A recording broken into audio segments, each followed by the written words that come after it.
Think about how much money you've spent on tomato cages that collapse, fertilizers that feed leaves, and fungicide sprays for diseases you created through bad design. This might shock you, but your bushy tomato jungle isn't a success. It's a leaf factory built through nitrogen overload and pruning confusion. Japanese growers refuse that entire approach. They start with one principle. Tomato plants have finite energy, and that energy flows either to fruit or to foliage, never both at maximum capacity. So they design soil, pruning schedules, companions, and water strategies to redirect energy away from branches and into fruit clusters. Here's how they do it. Here's what nobody tells you about tomato gardening. You're doing it backwards. Every decision you make, fertilizer choice, watering schedule, pruning technique, feeds leaf production instead of fruit production. And you keep repeating the same cycle because garden centers profit from selling you solutions to problems your design created. Think about it. You buy 10-10-10 fertilizer because the package shows beautiful tomato plants. You apply it weekly because the instructions say to. You water daily because soil looks dry. You prune timidly because removing branches feels wasteful. And you end up with 6-foot leaf factories producing 15 pounds when they should produce 40. Meanwhile, Japanese tomato growers refuse that entire system and start with one principle. Plant energy is finite, and every unit spent building leaves is a unit not building fruit. This might shock you, but that first number on your fertilizer package is destroying your harvest. 10-10-10 means 10% nitrogen, 10% phosphorus, 10% potassium. Nitrogen builds leaves, stems, and branches. Phosphorus builds flowers and fruit. Potassium supports plant health and disease resistance. And you've been feeding equal amounts of all three, which tells your plant to prioritize vegetative growth. Because when a tomato plant receives high nitrogen during the growing season, it interprets that as a signal. Resources are abundant. Keep building leaves for future photosynthesis. Delay fruit production. The plant obeys perfectly. It channels 70% of its energy into branch expansion and 30% into fruit. That's why your massive bush produces a tiny harvest while looking impressively healthy. But here's what's critical. Japanese growers design NPK ratios around fruit production from day one. They minimize nitrogen inputs during the growing season and maximize phosphorus availability. Because phosphorus triggers flowering, supports fruit development, and signals the plant to prioritize reproduction over vegetative growth. The formula is simple. Low nitrogen equals compact plants channeling energy to fruit. High nitrogen equals bushy plants channeling energy to leaves. And most home gardeners unknowingly choose high nitrogen every time they fertilize. Here's the second problem you're creating without realizing it. Compost timing. You add compost in spring right before planting because that's when you're thinking about the garden. But compost is nitrogen-rich, especially if it contains grass clippings, kitchen scraps, or manure. That nitrogen spike hits your transplants immediately, triggering explosive leaf growth for 6 weeks. By the time your plant is ready to set fruit, it has already invested massive energy into building a leaf factory instead of a fruit machine. Meanwhile, Japanese growers add compost in fall, 6 months before planting. The nitrogen dissipates over winter. By spring, the soil is rich in stable organic matter and phosphorus. But the nitrogen has mellowed into balanced fertility. The plant receives the right signal from transplant day forward. Build strong roots, prepare for fruit production, don't waste energy on unnecessary branches. Think about your pruning approach. You either don't prune at all, or you prune timidly, removing a few suckers while letting 40 others grow into full branches. Here's the reality. Every sucker you leave is a branch stealing phosphorus from fruit production. Tomato plants are indeterminate growers by nature, meaning they will produce new shoots indefinitely if allowed. Your plant has 100 energy units to spend during the growing season. If you allow 30 side branches to develop, each branch requires energy to build leaves, stems, and its own smaller fruit clusters.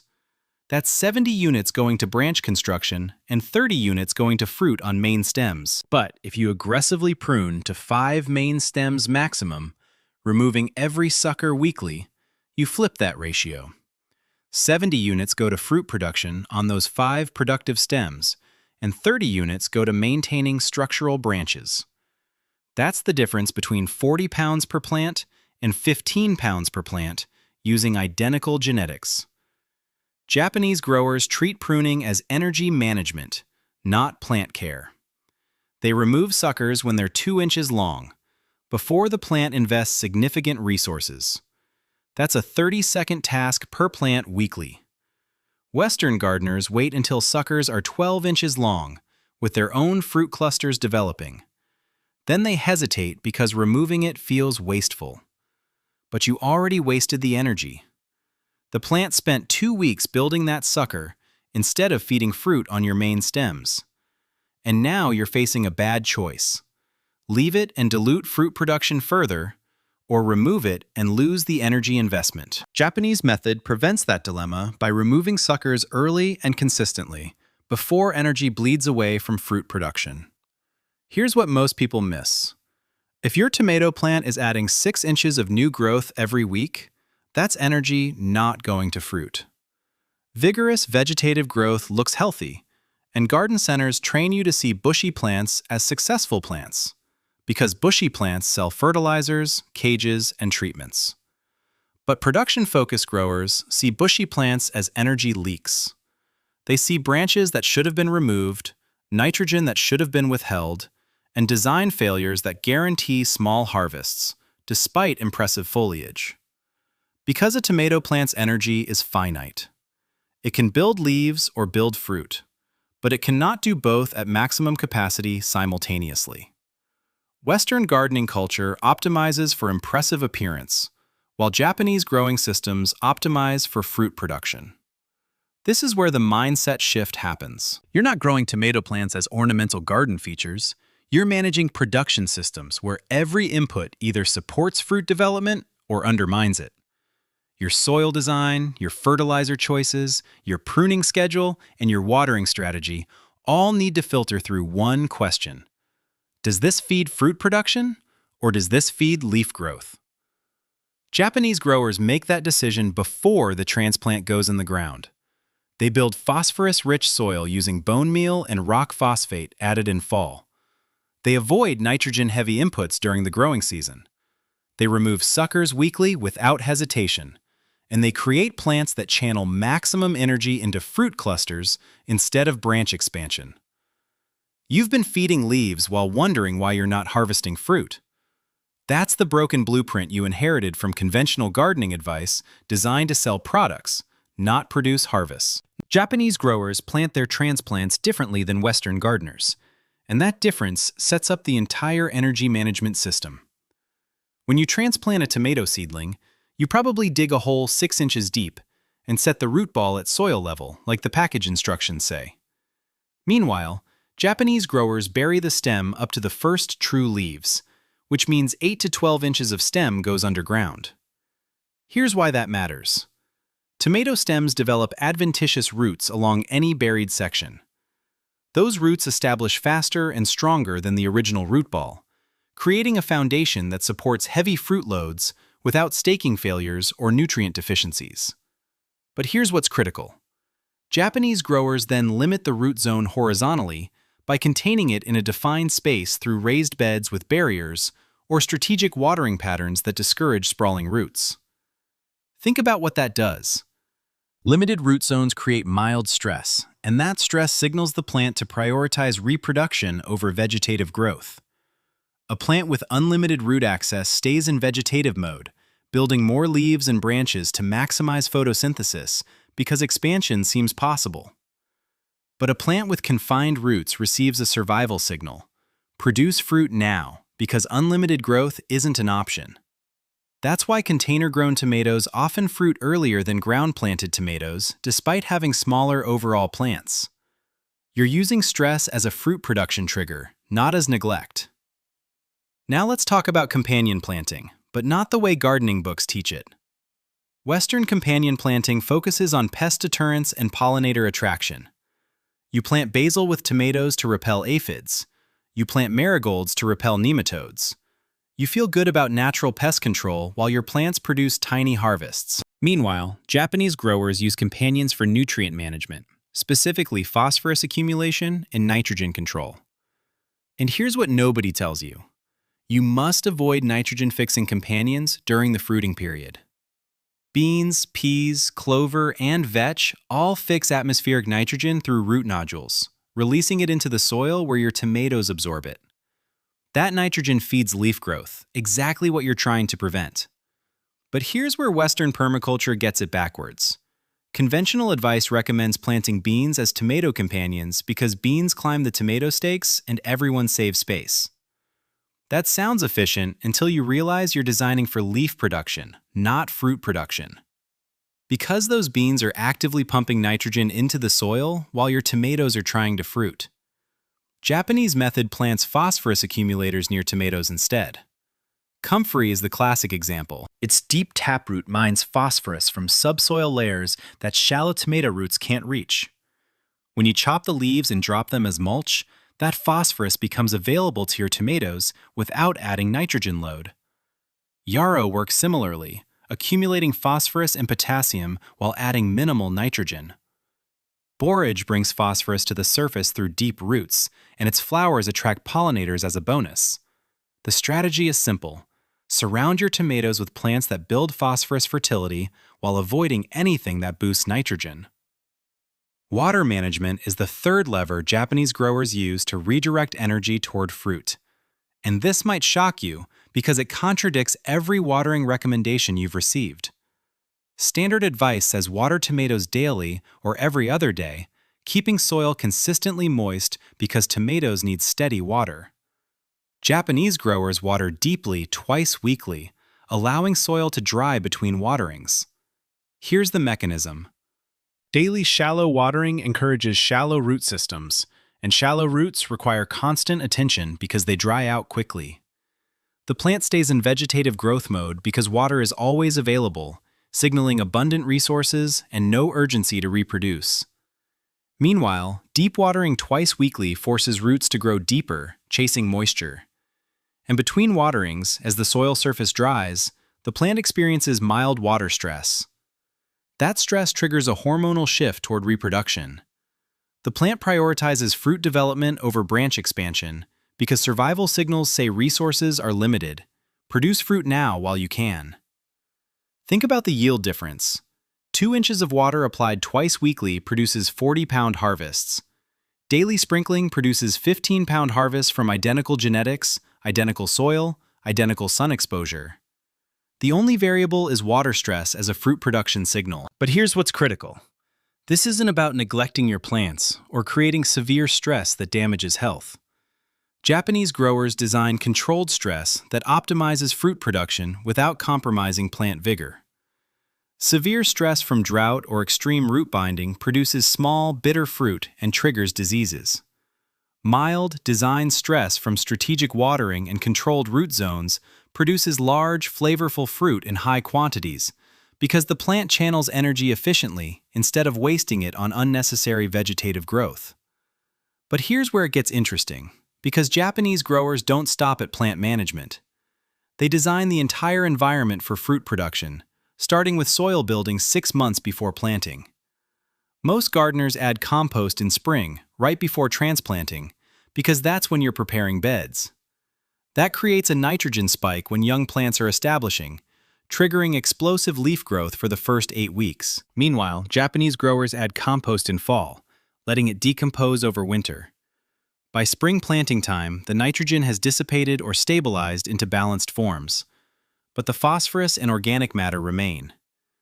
Then, 2 weeks before transplanting, they add bone meal and rock phosphate to the planting area. Bone meal provides slow-release phosphorus over the entire growing season. Rock phosphate supplies phosphorus even more slowly, feeding soil biology that makes it plant available gradually. The result is soil designed for fruit production from day one, not general growth that favors leaves. Pruning strategy extends beyond sucker removal to include lower leaf removal for airflow and disease prevention. Japanese growers remove all leaves below the first fruit cluster once fruit sets. That's typically 12 to 18 inches of stem, cleared of foliage. Here's why that matters beyond disease prevention. Those lower leaves are the oldest, least efficient leaves on the plant. They produce minimal photosynthesis because they're often shaded by upper growth, but they still consume energy for maintenance, repair, and water transport. Removing them eliminates that maintenance cost, and the energy redirects upward to fruit development. Plus, better airflow around the stem reduces fungal diseases like early blight and septoria, which typically start on lower leaves and spread upward. You're preventing disease through design, not through chemical sprays. And healthier plants direct more energy to fruit instead of defense and repair responses.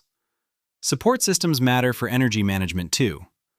Most home gardeners use tomato cages, which allow plants to sprawl in multiple directions, creating bush-like growth that looks full but produces poorly. Meanwhile, Japanese growers stake vertically using clips or ties, forcing plants into single-liter or two-liter configurations. Vertical staking concentrates energy into fewer main stems, increases airflow, improves sun penetration to fruit, and makes pruning faster because you can see every sucker clearly. The staking happens at transplant time. Sun exposure is the next environmental factor Japanese growers optimize for fruit production.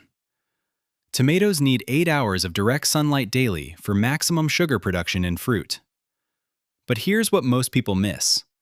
Morning sun is more valuable than afternoon sun for fruit quality. Morning sun dries dew quickly, reducing fungal disease pressure before spores can germinate. It warms plants gradually, optimizing photosynthesis throughout the day without shocking them. And it provides cooler growing conditions compared to afternoon heat, which can stress plants and reduce fruit set when temperatures exceed 90 degrees. Meanwhile, Japanese growers position tomatoes for south or southeast exposure when possible, maximizing morning light while providing some afternoon shade in hot climates. Western gardeners plant wherever space exists, then spend the season treating diseases from poor airflow and inadequate sun penetration. Succession planting is how Japanese growers maintain continuous harvest from June through October, instead of experiencing the typical August glut followed by nothing. Most home gardeners plant all their tomatoes on the same weekend in May, because that's when the garden center has sales. Every plant sets fruit simultaneously, ripens simultaneously, and declines simultaneously. You harvest 50 pounds in 1 week, then struggle to process it all before it rots. Meanwhile, Japanese method plants in 3 waves: early May for first harvest in early July, late May for peak production in August, and mid-June for late-season harvest through October frost. Each planting wave consists of fewer plants, but the continuous harvest eliminates waste and spreads the workload. You're picking 5 to 8 pounds weekly for 16 weeks, instead of 50 pounds in 1 week, followed by minimal production and burnout. Disease prevention through design is the culmination of everything we've discussed. When you plant tomatoes with proper spacing, vertical staking, lower leaf removal, and appropriate sun exposure, you create an environment where fungal diseases struggle to establish. Early blight, septoria leaf spot, and powdery mildew all require moisture on leaves for infection and spore germination. But when airflow is strong, morning sun dries foliage quickly, and lower leaves are removed, moisture doesn't linger long enough for disease establishment. You're preventing disease through environmental design, not through chemical intervention.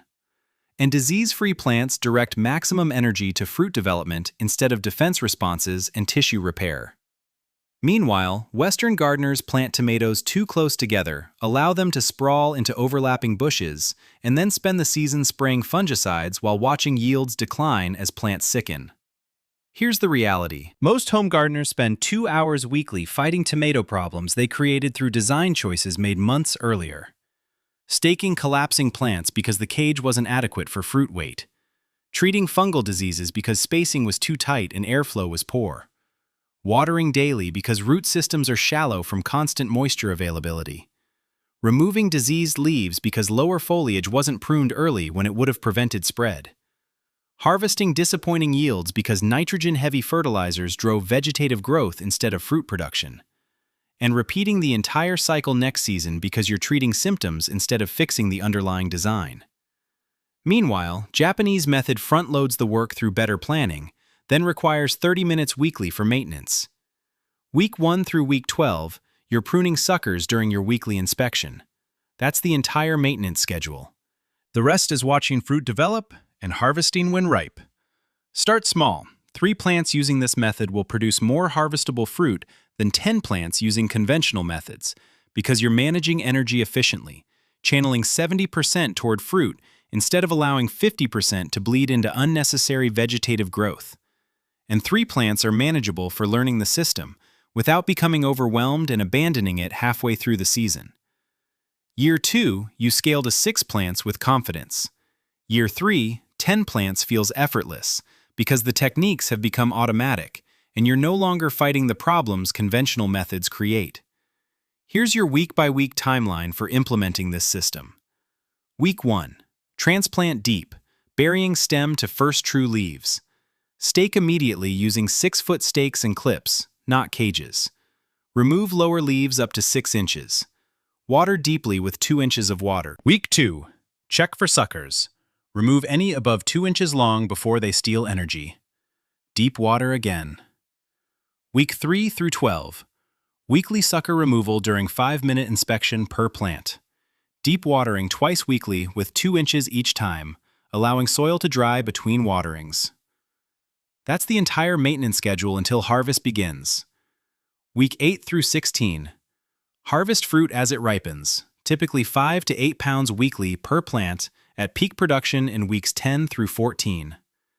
This method works in containers if you're limited by space or dealing with HOA restrictions that prohibit ground gardens. Use 15-gallon containers minimum, 1 plant per container. The same pruning rules apply. The same phosphorus-focused soil applies. The same deep watering schedule applies. Container-grown tomatoes using Japanese method produce 30 to 35 pounds per plant, compared to 40 pounds in ground. But that's still double what conventional container methods achieve. And containers allow you to position plants for optimal sun exposure, moving them if needed during the season to follow sun patterns or avoid excessive afternoon heat. Think about the yield comparison. Western method with bushy plants, nitrogen-heavy fertilizing, and minimal pruning. 15 pounds per plant across 10 plants equals 150 pounds total. Japanese method with aggressive pruning, phosphorus-focused soil, and energy management. 40 pounds per plant across 3 plants equals 120 pounds total. You're growing 70% fewer plants, spending half the time on maintenance, and producing 80% of the harvest with superior fruit quality because plants aren't stressed by disease, overcrowding, or nutrient competition. You can stop buying tomato cages that collapse under fruit weight every August. You can stop spraying fungicides every week trying to save diseased plants you created through poor spacing. You can stop watching massive bushes produce disappointing harvests while wondering what you're doing wrong. Because nothing is wrong with your effort anymore. You're designing a production system where plant energy flows toward fruit instead of bleeding into unnecessary branches. You're building phosphorus-rich soil that feeds fruit development instead of nitrogen-rich soil that feeds leaf factories. You're pruning aggressively to manage energy instead of pruning timidly out of fear and confusion. And you're creating mild stress through root limitation and strategic watering instead of providing constant abundance that signals vegetative growth. This week, select 3 tomato varieties for your first year. Choose determinate types if you're using containers or have limited vertical space. Choose indeterminate types if you're planting in-ground with 6-foot stakes available. Next week, prepare your planting area with bone meal and rock phosphate mixed into the top 6 inches of soil. The week after, transplant deep, stake immediately, and begin your weekly pruning schedule. By August, you'll be harvesting 5 to 8 pounds weekly from compact, healthy plants that look intentional and produce reliably, instead of sprawling bushes that look impressive but harvest poorly. Your tomato plants can work for you instead of against you. They can channel energy into fruit production instead of leaf expansion. They can produce 40 pounds per plant instead of 15. And all you had to do was stop feeding the leaves and start designing for the fruit.